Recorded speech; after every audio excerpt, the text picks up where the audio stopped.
রাসূলুল্লাহ সাল্লাল্লাহু আলাইহি ওয়াসাল্লাম থেকে অনেকগুলি হাদিস বর্ণিত রয়েছে। রাসূলুল্লাহ সাল্লাল্লাহু আলাইহি ওয়াসাল্লাম এই মাসের একটি দিন রয়েছে, সবচেয়ে গুরুত্বপূর্ণ দিন, সেটি হচ্ছে ইয়াউম আরাফা, আরাফার দিন। আরাফার দিন এত ফজিলতপূর্ণ, রাসূলুল্লাহ সাল্লাল্লাহু আলাইহি ওয়াসাল্লাম থেকে হাদিস বর্ণিত রয়েছে। রাসূলুল্লাহ সাল্লাল্লাহু আলাইহি ওয়াসাল্লাম বলেন যে ইয়াউমি আরাফাতা আহতাসিবু আলাল্লাহি আন ইউকাফিরা সানাতাল্লাতী ক্বাবলাহু ওয়াস সানাতাল্লাতী বা'দাহু। সুবহানাল্লাহ। রাসূলুল্লাহ সাল্লাল্লাহু আলাইহি ওয়াসাল্লাম বলেন, যারা ইয়াউম আরাফা, আরাফার দিনে যারা রোজা রাখবে, ওই ব্যক্তির ওই দিনের রোজার কারণে তার পূর্বের এক বছর এবং আগামী এক বছর, যেটা এখনো আসে না, আগের এক বছর এবং আগামী দিনের এক বছর, এই 2 বছরের যত গুনাহ রয়েছে সমস্ত গুনাহকে আল্লাহ তাআলা মিটাইয়া দেন, মাফ করে দেন। সুবহানাল্লাহ। যেই গুনাহ এখনো করা হয় নাই, যেই গুনাহ এখনো আসে নাই, সেই গুনাহকেও আল্লাহ তাআলা মাফ করে দিবেন যদি কোনো ব্যক্তি ইয়াউম আরাফার দিনে রোজা রাখে। সুবহানাল্লাহ। তাহলে এই দিনে রোজা রাখা কি বরকতপূর্ণ নাকি বরকতপূর্ণ না? অন্য হাদিস শরীফের মধ্যে এসেছে, عن قتادة بن نعمان رضي الله تعالى عنه قال سمعت رسول الله صلى الله عليه وسلم يقول من صام يوم عرفة غفر له سنة وأمامه سنة وبعده। তাহলে একই কথা দুই হাদিসে, এই হাদিসে বলা হচ্ছে গুফিরা লাহু, তাকে মাফ করে দেওয়া হবে, তাকে ক্ষমা করে দেওয়া হবে তার আগের এবং পরের যত গুনাহ আছে, এক বছর যত গুনাহ হয়েছে আল্লাহ তাআলা মাফ করে দেবেন। সুবহানাল্লাহ। এইভাবে আরো অনেকগুলি হাদিস বর্ণিত রয়েছে। যেহেতু আমরা বিভিন্ন বিষয় নিয়ে আলোচনা করব, তাহলে আমার মাইকের আওয়াজ যতদূর পর্যন্ত যাচ্ছে, আমার মা বোনেরা যারা শুনতে পারতেছেন, অবশ্যই আপনারা ইয়াউম আরাফার দিনে রোজা রাখবেন। কারণ রাসূলুল্লাহ সাল্লাল্লাহু আলাইহি ওয়াসাল্লাম কিছু আমল ওনার জীবনেও ছাড়েন না। তার মধ্যে এই একটি আমল যে আল্লাহর রাসূল জিলহজ মাসের 1 তারিখ থেকে 9 তারিখ পর্যন্ত এই রোজা কখনো আল্লাহর রাসূল ছাড়েন না। তার মধ্যে আবার এই 9 তারিখের ভেতরে গুরুত্বপূর্ণ দিন হচ্ছে ইয়াউম আরাফা, আরাফার দিন, যেদিন হচ্ছে হজের দিন। সেই দিন তো আরো বিশেষ ফজিলতপূর্ণ। তাহলে আমরা বিভিন্ন হাদিস থেকে প্রমাণ পেয়েছি যে রাসূলুল্লাহ সাল্লাল্লাহু আলাইহি ওয়াসাল্লাম তিনি নিজেও রোজা রেখেছেন এবং উম্মতকেও রোজা রাখার জন্য নির্দেশ করেছেন। তাহলে আমরা ইয়াউম আরাফার দিনে যাদের শরীর ভালো, যারা অসুস্থ নয়, তাদের অবশ্যই রোজা রাখা দরকার। কারণ আল্লাহর রাসূল জীবনে ছাড়েন নাই যে রোজা, এই আল্লাহর রাসূল রাখতে বলেছেন উম্মতকে, আমরা অবশ্যই রাখবো। দেখুন, অন্যান্য বিভিন্ন রোজা বিভিন্ন ফজিলত রয়েছে, কিন্তু ইয়াউম আরাফা এটি রমজানের পরে সবচেয়ে শ্রেষ্ঠ রোজা হচ্ছে ইয়াউম আরাফার দিন। জিলহজ মাসের 10 দিন এটা হচ্ছে সর্বশ্রেষ্ঠ, আর জিলহজ মাসের 10 দিনের ভেতরে আবার শ্রেষ্ঠ হচ্ছে আরাফার দিনের রোজা। আল্লাহ তাআলা আমাদেরকে আরাফার দিনের রোজা রাখার তৌফিক দান করুন। সকলে বলুন আমিন। রাসূলুল্লাহ সাল্লাল্লাহু আলাইহি ওয়াসাল্লাম থেকে ইয়াউম আরাফা যেহেতু মক্কাতুল মুকাররমায় হয়, আরাফার স্থানটা কি আমাদের বাংলাদেশে নাকি মক্কাতুল মুকাররমায়? তাহলে মক্কাতুল মুকাররমার দিন অনুযায়ী ইয়াউম আরাফা হবে আগামীকাল, ইয়াউম আরাফা হবে আগামীকাল, আর আমাদের দেশ অনুযায়ী হবে পরশুদিন। এখন কেউ যদি নির্দিষ্ট করে বলে যেহেতু ইয়াউম আরাফাটা মক্কাতুল মুকাররমায়, সেই দিনের সাথে কেউ যদি মিলাইয়া রাখে তাহলে আগামীকাল রাখবে, এবং আমাদের দেশ অনুযায়ী কেউ যদি রাখতে চায় পরের দিন রাখবে। তবে 2 দিন রোজা রাখলেও কোনো সমস্যা নেই, যেহেতু হাদিসে এই 10 দিনের রোজার কথা এসেছে। যেহেতু হাদিসে 1 তারিখ থেকে 9 তারিখ এবং 10 তারিখে কুরবানির গোশত দিয়ে খাওয়ার কথা হাদিসে এসেছে, সেক্ষেত্রে আমরা মনে করি 2 দিন রোজা রাখাটাই অতি উত্তম। আল্লাহ তাআলা আমাদের সকলকে রাখার তৌফিক দান করুন। সকলে বলুন আমিন। এই হলো ইয়াউম আরাফার দিনের রোজার বিষয়। আরাফার দিনে আবার বিভিন্ন নামাজ রয়েছে, সেদিকে আমি বেশি যাচ্ছি না। আপনারা যারা পড়তে পারেন বিভিন্ন নামাজ পড়তে পারেন, বিশেষ করে সালাতুল তাসবিহ। একটা বিষয় হচ্ছে যে আমাদের কাছে যেহেতু আজকে 7 তারিখ, আগামী আগামীকাল 8 তারিখ, এর পরের দিন রবিবার ফজর থেকে, রবিবার ফজর হচ্ছে 9 তারিখ আমাদের দেশ অনুযায়ী, এই 9 তারিখ থেকে 13 তারিখ আসর পর্যন্ত 23 ওয়াক্ত নামাজের, ফরজ নামাজের পরে যেটাকে বলা হয় তাকবীরে তাশরিক। তাকবীরে তাশরিক হচ্ছে আল্লাহু আকবার, আল্লাহু আকবার, লা ইলাহা ইল্লাল্লাহু আল্লাহু আকবার, আল্লাহু আকবার ওয়ালিল্লাহিল হামদ। এটা হচ্ছে তাকবীরে তাশরিক। এই তাকবীরে তাশরিক 9 তারিখ ফজর থেকে নিয়ে 13 তারিখ আসর পর্যন্ত পড়া প্রত্যেক নর নারীর উপরে, শিশু বাচ্চা বাদে, অর্থাৎ যারা বালেগ হয়েছে, যাদের উপরে নামাজ রোজা ফরজ হয়েছে, প্রত্যেকের উপরে তাকবীরে তাশরিক আদায় করা ওয়াজিব। তাকবীরে তাশরিক করা ওয়াজিব। যেভাবে কুরবানি করা ওয়াজিব, তেমনি ভাবে তাকবীরে তাশরিক আদায় করাও কিন্তু ওয়াজিব। বিষয়টা বুঝাইতে পারছি? যেভাবে আমরা কুরবানি করব সামর্থ্যবান হওয়ার কারণে, তেমনি ভাবে এখানে সামর্থ্যবান না, যাদের বয়স হয়েছে, যারা বালেগ হয়েছে, প্রত্যেক বালেগের জন্য যে তাকবীরে তাশরিক অবশ্যই তাকে আদায় করতে হবে। এবং সেটা কখন আদায় করবে? প্রত্যেক ফরজ নামাজের পরে।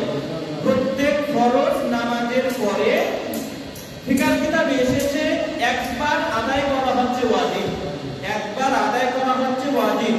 আর ফতোয়ায়ে শাফিঈর মধ্যে এসেছে ওয়াকিলা সালাসু মাররাতি, কেউ কেউ বলেছেন 3 বার, কেউ কেউ বলেছেন 3 বার। আর সেক্ষেত্রে একবার যেহেতু পাঠ করা হচ্ছে ওয়াজিব, আর 3 বার পাঠ করা হচ্ছে মুস্তাহাব। একবার পাঠ করা ওয়াজিব, 3 বার পাঠ করা মুস্তাহাব। যেহেতু আমরা পড়লে সওয়াব বেশি, আমরা 3 বারই পাঠ করব। 3 বার পাঠ করলে আমাদের ওয়াজিবও আদায় হবে, আবার পাশাপাশি মুস্তাহাব আমলও আদায় হয়ে যাবে। এই জন্য 9 তারিখ ফজর থেকে আমাদের দেশ অনুযায়ী রবিবার ফজর থেকে নিয়ে একবারে 13 তারিখ আসর পর্যন্ত এই 23 ওয়াক্ত নামাজ, এই 23 ওয়াক্ত নামাজে প্রত্যেক নর-নারীর জন্য, যারা সুস্থ থাকবে, সুস্থ ব্যক্তির জন্য তাকবীরে তাশরিক আদায় করা হচ্ছে ওয়াজিব। এটা আমরা সকলেই খেয়াল রাখবো যেন এই আমলটা থেকে আল্লাহ তাআলা আমাদেরকে মাহরুম না করে, এতে অনেক সওয়াব রয়েছে। আরেকটা বিষয় হচ্ছে, যেহেতু এটি হচ্ছে কুরবানি, আমরা যেহেতু 10 তারিখে ঈদের দিনে কুরবানি আদায় করব, কুরবানি সংক্রান্ত রাসূলুল্লাহ সাল্লাল্লাহু আলাইহি ওয়াসাল্লাম থেকে একাধিক হাদিস বর্ণিত রয়েছে। রাসূলুল্লাহ সাল্লাল্লাহু আলাইহি ওয়াসাল্লাম বলেন, মান কানা লাহু সাআতু ওয়া লাম ইউদহি ফালা ইয়াকরাবান্না মুসাল্লানা। রাসূলুল্লাহ সাল্লাল্লাহু আলাইহি ওয়াসাল্লাম বলেন, যাদের সামর্থ্য রয়েছে, যারা নিসাব পরিমাণ মালের মালিক, ওই ব্যক্তিরা যদি কুরবানি আদায় না করে, তারা যেন ঈদগাহের মাঠে না আসে, তারা যেন ঈদগাহের মাঠে না আসে। তাহলে এই হাদিস থেকে ফুকাহায়ে কেরাম, আমাদের হানাফি মাযহাবের ইমাম আবু হানিফা রাহমাতুল্লাহি আলাইহি, আমরা যেই মাযহাবকে ফলো করি, এই মাযহাবের সিদ্ধান্ত হচ্ছে কুরবানি করা সামর্থ্যবান ব্যক্তির উপর হচ্ছে ওয়াজিব। সামর্থ্যবান ব্যক্তির উপর কুরবানি করা ওয়াজিব। সে যদি সম্পদের মালিক হয়ে থাকে নিসাব পরিমাণ, তাকে অবশ্যই কুরবানি করতে হবে। সে কুরবানি থেকে সে যদি ইচ্ছা করে যে যেহেতু আমার পাশে গরিব মিসকিন রয়েছে, বা আমি এই টাকাটা কুরবানি না দিয়ে অন্যকে দান করে দেই, এইরূপ যদি কোনো ব্যক্তি ফতোয়া দেয় বা কোনো ব্যক্তি যদি মনে করে, তাহলে ওই ব্যক্তি চরম গুনাহগার হবে। কারণ সে নিজের উপর একটা ওয়াজিবকে বাদ দিয়ে সে অন্যকে দান করে দিতে চাচ্ছে। দান করা তো হচ্ছে একটা নফল ইবাদত। আপনি আপনার টাকা দান করবেন, এটা হচ্ছে আপনার জন্য নফল, সাদাকা হিসাবে আপনি দিতে পারেন। কিন্তু আপনার উপরে যেটা ওয়াজিব হয়ে গিয়েছে, সেটাকে বাদ দিয়ে এই টাকাটা আপনি অন্যখানে দিবেন, সেক্ষেত্রে আপনার এই ওয়াজিব আপনার উপরে থেকে যাবে, সেক্ষেত্রে আপনি গুনাহগার হয়ে যাবেন। আপনি যদি দান করতে চান, সেটা ভিন্ন বিষয়, অন্য টাকা থেকে দিবেন। বিষয়টা বুঝাইতে পেরেছি কি? তাহলে যার উপরে, যিনি সামর্থ্যবান ব্যক্তি, যার নিসাব পরিমাণ সম্পদ রয়েছে, ওই ব্যক্তিকে অবশ্যই কুরবানি আদায় করতে হবে। এই কুরবানি ওয়াজিব সংক্রান্ত আরো অনেকগুলি হাদিস রয়েছে, সেদিকে আমি যাচ্ছি না। আমরা যেহেতু এটাকে ওয়াজিব বলে থাকি, অন্যান্য মাযহাব অনুযায়ী এটাকে সুন্নতে মুআক্কাদা বলা হয়েছে। সুন্নতে মুআক্কাদা আর ওয়াজিব কাছাকাছি, যদিও তাদেরও পক্ষে হাদিস রয়েছে, আমাদের পক্ষে তো আরো স্ট্রং হাদিস রয়েছে, শক্তিশালী হাদিসগুলো থেকে প্রমাণিত হয়েছে এই হাদিসটা। যে হাদিসটা আমি বললাম যে মান কানা লাহু সাআতুন ওয়া লাম ইউদাহি ফালা ইয়াকরাবান্না মুসাল্লানা, এই হাদিসটার পরে আরো অনেকগুলো হাদিস রয়েছে। রাসূলুল্লাহ সাল্লাল্লাহু আলাইহি ওয়াসাল্লাম তিনি ঈদগাহে গেলেন, ঈদগাহে নামাজ আদায় করলেন। নামাজ আদায় করার পরে রাসূলুল্লাহ সাল্লাল্লাহু আলাইহি ওয়াসাল্লাম তিনি খুতবা দিলেন। খুতবার মধ্যে বললেন, যারা ঈদগাহে এসেছে, যারা ঈদগাহে আসার আগেই কুরবানি করেছে, সে যেন আমাদের আগে কুরবানি করার কারণে সে যেন আবার আরেকটা কুরবানি করে। তাহলে এই হাদিস অনুযায়ী বোঝা যায় যে ঈদের দিনে ঈদের নামাজ আদায় করার আগে কুরবানি করা যাবে না। কেউ যদি ঈদের দিনে ঈদের নামাজের আগে কুরবানি করে ফেলে, তাহলে ওইটার পরিবর্তে তাকে আরেকটা কুরবানি করা লাগবে। তাহলে যেই জিনিসটা আগে করার কারণে আবার আরেকটা করতে হয়, তাহলে এই জিনিসটা সুন্নত হবে না। কারণ একটার পরিবর্তে যদি আরেকটা যাওয়া ধাতব্য হয়, আবশ্যকীয় হয়, সেটা তো সুন্নত হিসাবে সাব্যস্ত হয় না। এই জন্য ইমামে আজম সহ ফুকাহায়ে কেরাম আমাদের হানাফি মাযহাব অনুযায়ী সিদ্ধান্ত হচ্ছে কুরবানি করা ওয়াজিব। কারণ ওয়াজিবটা ছুটে গেলে আবার পরবর্তীতে আদায় করার ঘোষণা আছে। যেমন আমরা ওয়াজিব নামাজ আদায় করি, বেতের নামাজ আমরা ওয়াজিব করে থাকি। ওয়াজিব নামাজ যদি কারো ছুটে যায়, এটাকে কি করতে হয়? কাজা করতে হয়। এমনিভাবে কুরবানি যেহেতু এদিক ওদিক হওয়ার কারণে, টাইম বেশকম হওয়ার কারণে আবার আদায় করতে হবে, সেক্ষেত্রে ফুকাহায়ে কেরাম বলেছেন এটি ওয়াজিব, এটি সুন্নতে মুআক্কাদা হবে না। অবশ্যই এটা ওয়াজিব এবং যারা সামর্থ্যবান তাদের অবশ্যই কুরবানি আদায় করতে হবে। রাসূলুল্লাহ সাল্লাল্লাহু আলাইহি ওয়াসাল্লাম থেকে অনেকগুলি হাদিস রয়েছে যে রাসূলুল্লাহ সাল্লাল্লাহু আলাইহি ওয়াসাল্লাম মদিনাতুল মুনাওয়ারায় 10 বছর ছিলেন এবং 10 বছরের প্রতি বছরে রাসূলুল্লাহ সাল্লাল্লাহু আলাইহি ওয়াসাল্লাম তিনি দুম্বা কুরবানি করেছেন। দুম্বা কুরবানি রাসূলুল্লাহ সাল্লাল্লাহু আলাইহি ওয়াসাল্লাম প্রতি বছরই করেছেন। আর মদিনার বাহিরে রাসূলুল্লাহ সাল্লাল্লাহু আলাইহি ওয়াসাল্লাম যখন সফরে থাকতেন এবং মক্কাতুল মুকাররমায় যখন উনি হজ করতে গিয়েছেন, বিদায় হজ সহ এই সময় রাসূলুল্লাহ সাল্লাল্লাহু আলাইহি ওয়াসাল্লাম তিনি শরীকি কুরবানি করেছেন, যেটা আমাদের দেশে প্রচলিত যে আমরা গরুর মধ্যে 7 নাম দেই, এরপরে উটের মধ্যে 7 নাম দেওয়ার কথা এসেছে, এরপরে মহিষের মধ্যে 7 নাম, অর্থাৎ একটা পশুতে শরীক হবে। এই হাদিসগুলো এসেছে রাসূলুল্লাহ সাল্লাল্লাহু আলাইহি ওয়াসাল্লাম যখন মক্কাতুল মুকাররমায় গেছেন বা বিভিন্ন সফরে থেকেছেন, সফরের হাদিসে এসেছে শরীকের বিষয়। কিন্তু ফুকাহায়ে কেরাম তারা একথা একমত হয়েছেন যে যদিও হাদিসগুলো সফরে, কিন্তু ফুকাহায়ে কেরাম একমত যে কেউ মুকিম ব্যক্তি এক গরুতে 7 নাম দিতে পারবে, এক মহিষে 7 নাম দিতে পারবে, এক উটের মধ্যে 7 নাম দিতে পারবে। এক্ষেত্রে যে আমাদেরকে মুসাফির হতে হবে বা সফরে থাকতে হবে, মক্কাতুল মুকাররমা থাকতে হবে, এই রকম শর্ত করা হয়নি।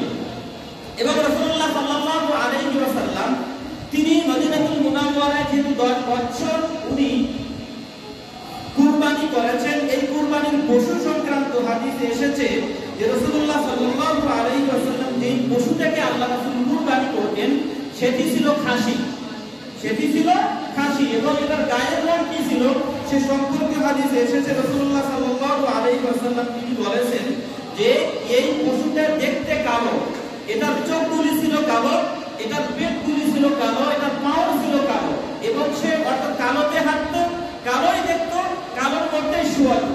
তার অর্থ হচ্ছে এই পশুটা হাঁটতো মানে পা দিয়ে হাঁটতো, তার পা ছিল কালো, সে কালো দিয়ে দেখতো মানে চোখ দিয়ে দেখতো, তার চোখের রংটা ছিল, চোখের পাশটা ছিল কালো, এবং সে যেই জায়গায় ঘুমাইতো পেট দিয়ে।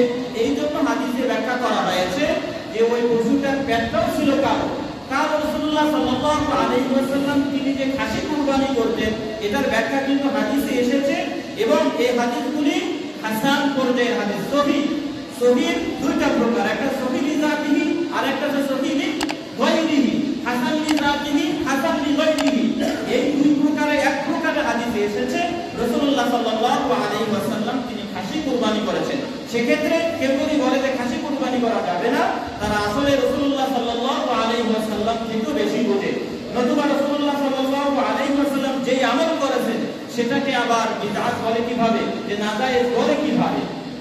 তাহলে আমরা এই হাদিস শরীফ থেকে প্রমাণ করে দিলাম রাসূলুল্লাহ সাল্লাল্লাহু আলাইহি ওয়াসাল্লাম তিনি মদিনাতুল মুনাওয়ারায় খাসি কুরবানি করেছেন। খাসি কুরবানি করা হচ্ছে খাস সুন্নাত, কারণ আল্লাহ রাসূল নিজ হাতেই এটা কুরবানি করেছেন। হাদিসে এসেছে রাসূলুল্লাহ সাল্লাল্লাহু আলাইহি ওয়াসাল্লাম আম্মা জান আয়েশা সিদ্দিকা রাদিয়াল্লাহু তাআলা আনহাকে বললেন যে তুমি আমার কাছে একটা ছুরি নিয়ে আসো।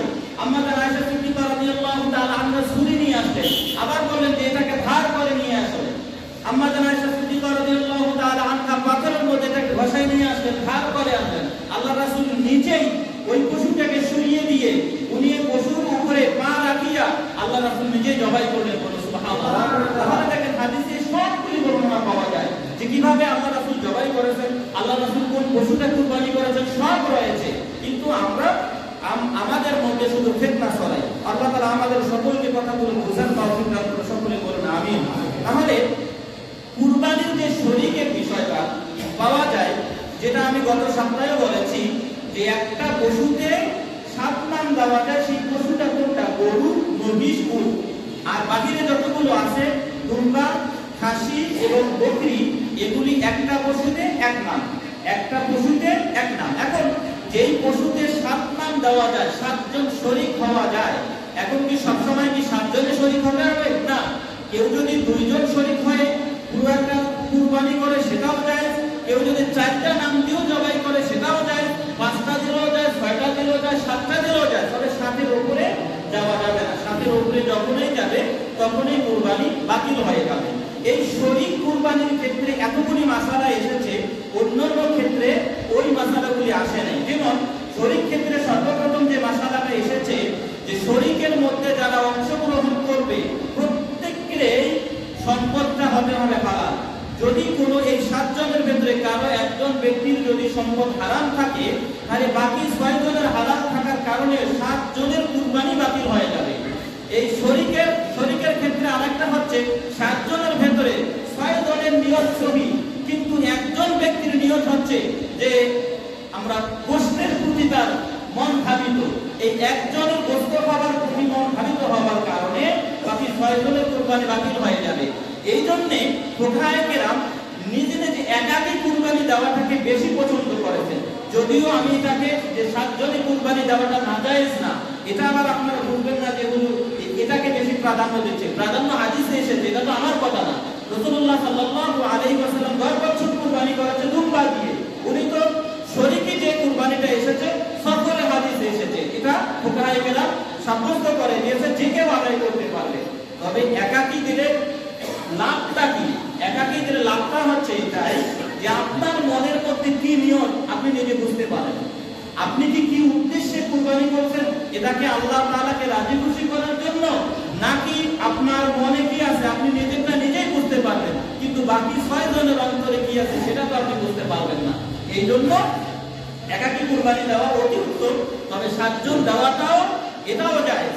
এবং খাসির বিষয়টা যে রয়েছে, এটাকে গরুর ক্ষেত্রে আমরা বলদ বলি, যেটাকে খাসি করানো হয়, এটার গোশত কিন্তু সুস্বাদু। এই জন্য যারা বলে থাকে যে খাসি করা কুরবানি দিয়ে জায়েজ হবে না, তারা আসলে এই সুস্বাদু বিষয়টা বোঝে না। যদি বুঝতো তাহলে তো সুস্বাদু মাংসের অর্থাৎ সুস্বাদু গোশতের বিষয়টা তারা অ্যাভয়েড করতো না। কারণ রাসূলুল্লাহ সাল্লাল্লাহু আলাইহি ওয়াসাল্লাম নিজেই খাসি করা কুরবানি খাসি দিয়ে কুরবানি করেছেন। এই জন্য গরু হোক মহিষ হোক, সেটা যদি খাসি করা হয় সেটা দিয়ে খাইতেও ভালো এবং এটা দিয়ে সওয়াবও বেশি পাওয়া যাবে। কারণ খাইতে যদি স্বাদ হয় তাহলে সওয়াবও তো অবশ্যই বেশি পাওয়া যাবে।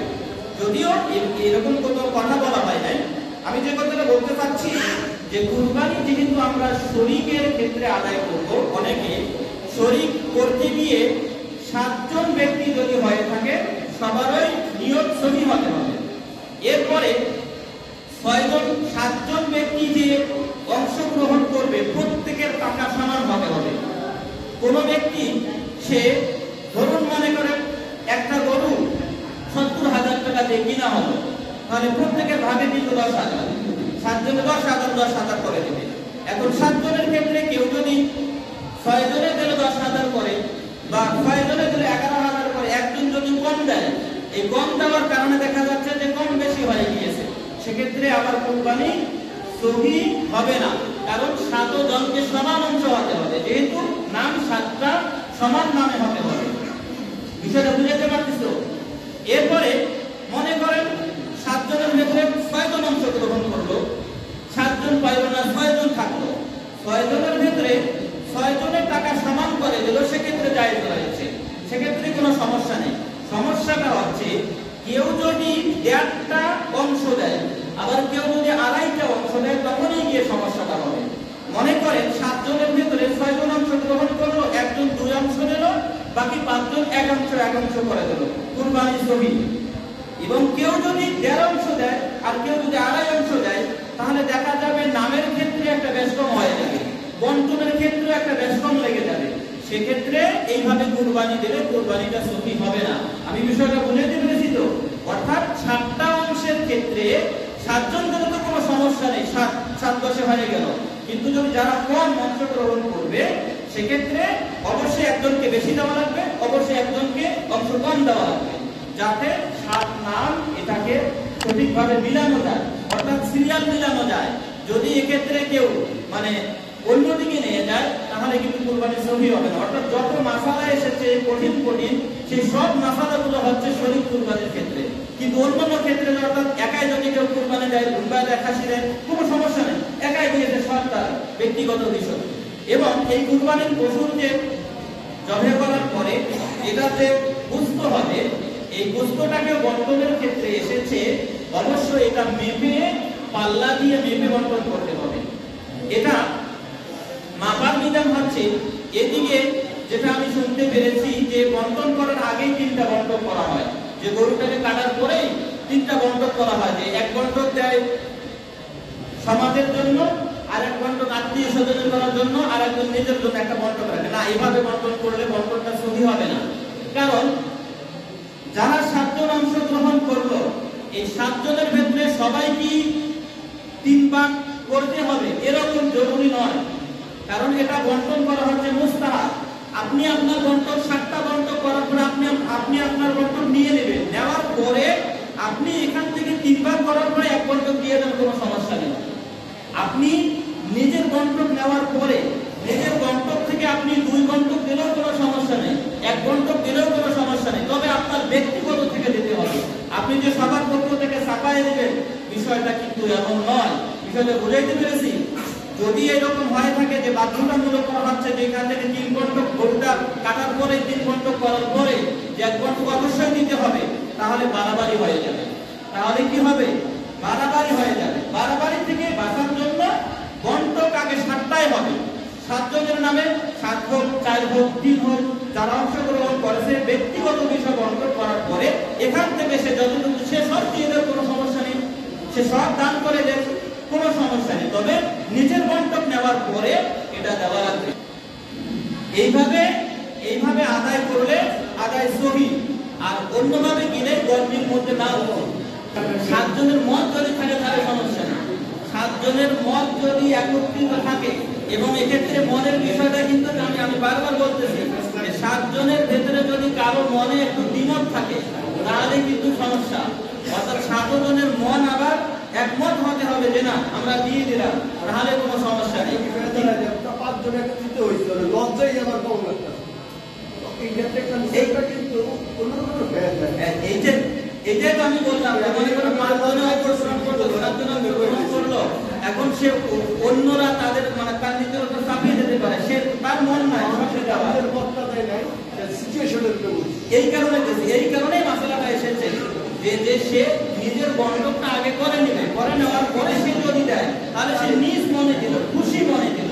এই খুশি মনে দেওয়াটাই হচ্ছে মাসআলা। এটা হলো একটা মাসআলা। আর কুরবানি করার পরে এই পশুর যে চামড়াটা, এই চামড়াটা যদি আপনারা নিজে কোনো ক্ষেত্রে ব্যবহার করতে পারেন, তাহলে আলহামদুলিল্লাহ নিজে ব্যবহার করবেন। আর যদি তাকে বিক্রি করতে হয়, বিক্রি করলে এই টাকাটা নিজে ব্যবহার করা যাবে না। এই টাকাটা অবশ্যই আপনাকে গরিব মিসকিনকে দান করতে হবে। এখন গরিব মিসকিন আপনি আপনার এলাকায় দেখবেন, আগে এলাকায় দেখতে হবে, এলাকার মধ্যে কে দাম পাওয়ার উপযোগী তাকে দিতে হবে। এরপরে বিভিন্ন প্রতিষ্ঠান রয়েছে, যেহেতু আমাদের দরবার শরীফে একটা অংশ দেওয়া লাগবে, পাশে আমাদের এতিমখানা রয়েছে, এগুলোর দিকে দেখতে। তবে বেশি হল হওয়ার আগে আপনার এলাকা বাছাইতে হবে, এলাকার দেওয়ার পরে যেখানে দিতে হবে সেখানে আপনারা দিতে পারেন। এই হলো আমরা চামড়ার বিষয়, যে প্রথমে তাকবীরে বিলম্বে করতে হবে। হ্যাঁ, সেটাও বলছি। দেখুন, ঈদের নামাজের বিষয়ে এসেছে ইয়াউমুল আযহা, এটা হচ্ছে 10 তারিখ, 11 তারিখ, 12 তারিখ, এই 3 দিন ঈদের নামাজ আদায় করা যায় এবং এই 3 দিন কুরবানিও করা যায়।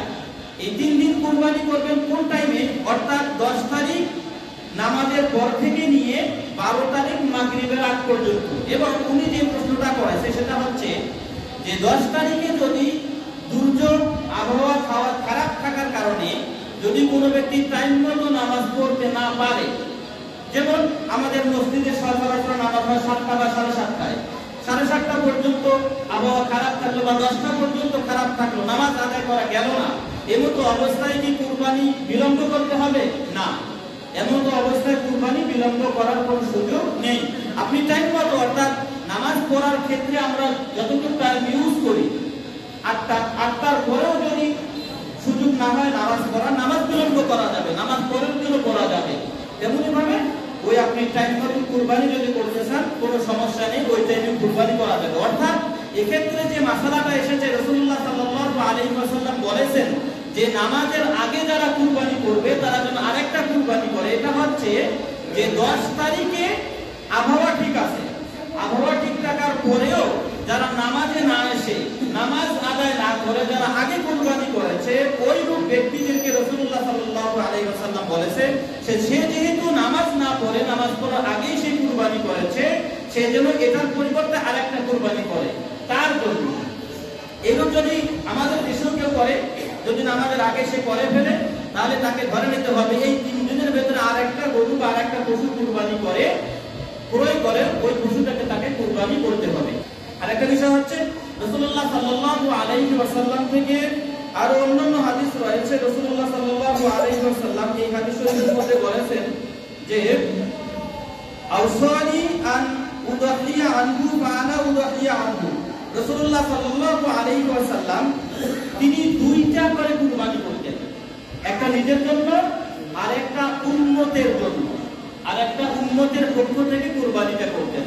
তেমনি ভাবে আমরা যারা শরীকে কুরবানি করি বা কোনো ব্যক্তি যদি নিজেই 2টা পশু কুরবানি করে, 2টা খাসি কুরবানি করলো নিজের পক্ষ থেকে একটা, আর একটা সে রাসূলুল্লাহ সাল্লাল্লাহু আলাইহি ওয়াসাল্লামের নাম দিয়ে কেউ যদি দিতে চায় তাও কোনো সমস্যা নেই। তবে গরুর ক্ষেত্রে, 7 নামের ক্ষেত্রে হলে কিন্তু একটা সমস্যা বেজে যায় যে কোনো ব্যক্তি যদি একটা গরুতে 4 জন অংশগ্রহণ করলো, 4 জনের নাম ঠিকভাবে দিয়ে দিল, বাকি 3টা নাম কার দিবে? এই 3টা নামের ক্ষেত্রে আল্লাহ রাসূলের নাম দিল, ইসমাঈল আলাইহিস সালামের নাম দিল, ইব্রাহিম আলাইহিস সালামের নাম দিল, কোনো সমস্যা নেই। কিন্তু যদি ব্যক্তিগতভাবে তার বাবা, তার দাদার, মৃত ব্যক্তির বা তার অন্য কোনো ভাইয়ের নাম দিতে চায় তাহলে কিন্তু সমস্যাটা বাড়বে। কারণ তার নাম দিতে গেলে একজন আরেকজনের ক্ষেত্রে মনের সাথে মিলবে না। এই জন্য এক্ষেত্রে রাসূলুল্লাহ সাল্লাল্লাহু আলাইহি ওয়াসাল্লামের নামটা দেওয়ায় এবং অন্যান্য নবীদের নাম দেওয়াটা হচ্ছে যুক্তিযুক্ত। আরেকটা মাসালা এসেছে এক্ষেত্রে যে শরীকের ক্ষেত্রে এক ঘরের ক্ষেত্রে বাবা জীবিত রয়েছে, তার ছেলেরাও রয়েছে। দেখা যায় বাবাও সামর্থ্যবান, কুরবানির ছেলেরাও সামর্থ্যবান। এক্ষেত্রে কি করে? বাবা নিজেই একটা পশু কিনে আনলো, পশু কিনে এনে সে এক্ষেত্রে 7 নাম লাগাই দিল, যে ছেলেরার নামও লাগাই দিল। দেখা যাচ্ছে ছেলে কিন্তু পশু ক্রয় করেনি বা ছেলের টাকাও কিন্তু এখানে ঢোকেনি, কিন্তু বাবা নিজ থেকে দিয়েছে। এক্ষেত্রে এইভাবে যদি কেউ কুরবানি করে তাহলে ছেলেরও কুরবানি হবে না, তারও কুরবানি হবে না। কারণ রাসূলুল্লাহ সাল্লাল্লাহু আলাইহি ওয়াসাল্লাম হাদিসে বলেছেন যে মান কানা লাহু সাআতুন ওয়া লাম ইউদহি ফালা ইয়াকরাবান্না মুসাল্লানান। এক্ষেত্রে হাদিসের অর্থ হচ্ছে যার সামর্থ্য রয়েছে, যেহেতু ছেলেও সামর্থ্যবান, যেহেতু বাবাও সামর্থ্যবান, বাবারও এক্ষেত্রে টাকা থাকতে হবে এবং ছেলেরও থাকতে হবে, ছেলেরও সম্মতি থাকতে হবে, বাবারও থাকতে হবে। বাবা নিজে করে করলে হবে না, এক্ষেত্রে ছেলেরও সম্মতি লাগবে যে আমার পক্ষ থেকে এটা, ছেলের পক্ষ থেকে এটা। এভাবে অংশগ্রহণ করলে কুরবানি সহি হবে। বিষয়টা বুঝাইতে পারছি? অর্থাৎ বাবাও সামর্থ্যবান এবং কোন স্ত্রী যদি সামর্থ্যবান হয়ে থাকে, স্ত্রীর অনেক সময় সম্পদ থাকে, এক্ষেত্রে স্ত্রী স্বামীকে অনুমতি দেবে যে আমার একটা অংশ থাকতে হবে, এই রূপ অংশীদার হতে হবে, তাহলে কুরবানি সহি হবে। নতুবা অর্থ বললাম না যে যত মাসালা রয়েছে কঠিন, সবগুলো মাসালা কিন্তু অংশীদারের ক্ষেত্রে। যখনই অংশ আসবে তখনই বিষয়টা বিভিন্ন ধরনের মাসালা এসে ধাবিত হয়। যে বলেন উনি যেটা বলছেন সেটা অবশ্যই আমাদের জানার দরকার যে আমরা কিন্তু আমাদের নিজের কুরবানির পশুটা নিজে বানাই না, অবশ্যই কর্মচারী দিয়ে আমরা এই কুরবানির পশুটা বানাইতে গেলে দেখা যায় কেউ ৫,০০০ চায়, কেউ যে যত চায়, এই টাকাটা পক্ষ থেকে দেওয়া হয়। এখন কেউ অনেকে টাকা দেয়, কেউ আবার বস্তু দিয়েও হাসিল করে। কেউ যদি এই কুরবানির পশু বানানোর উজরত হিসাবে কাউকে যদি বস্তু দিয়ে দেয় তাহলে কুরবানি হবে না, কারণ সে উজরত হিসাবে কুরবানির পশুর বস্তু দিয়েছে, তাকে দিতে হবে তার পারিশ্রমিক। সে পারিশ্রমিক নেওয়ার পরে আপনার ব্যক্তিগত বিষয়, আপনি তাকে বস্তু দিতেও পারেন, না দিতে পারেন। আপনার যদি মন না চায় যে আমি তারে বস্তু দেব না, তাহলে সে জোর করে নিতে পারবে না, তার এখানে নেওয়ার তার কোনো অংশ নেই। আর তাকে যদি আপনি হিসাব করেন যে না, সে টাকা তো দিলাম মজুরি হিসাবে, সে যেহেতু বানাইছে ইহসান হিসাবে, দান হিসাবে, আমি তারে কিছু বস্তু দিয়ে দিলাম, সেক্ষেত্রে কোনো সমস্যা নেই। তবে সে যিনি বানাইলো সে দাবি করতে পারবে না যে আমাকে বস্তু দিতেই হবে। সে যদি দাবি করে তাহলে সে জুলুম করলো, কারণ তাকে তো তার পারিশ্রমিক বুঝিয়ে দেওয়া হয়েছে। পারিশ্রমিক পাওয়ার পরেও যারা নিজে দাবি করবে সেটা বোকামি, এবং সে মালিকের উপরে জুলুম করলো। আর মালিক যদি তাকে ইহসান করে অর্ধেকে দিয়ে দেয় কোনো সমস্যা নেই। অর্থাৎ যিনি বানাবে তাকে যদি আপনারা ইহসান করেন কোনো সমস্যা নেই, আর যদি বস্তু নাও দেন তাও সমস্যা নেই।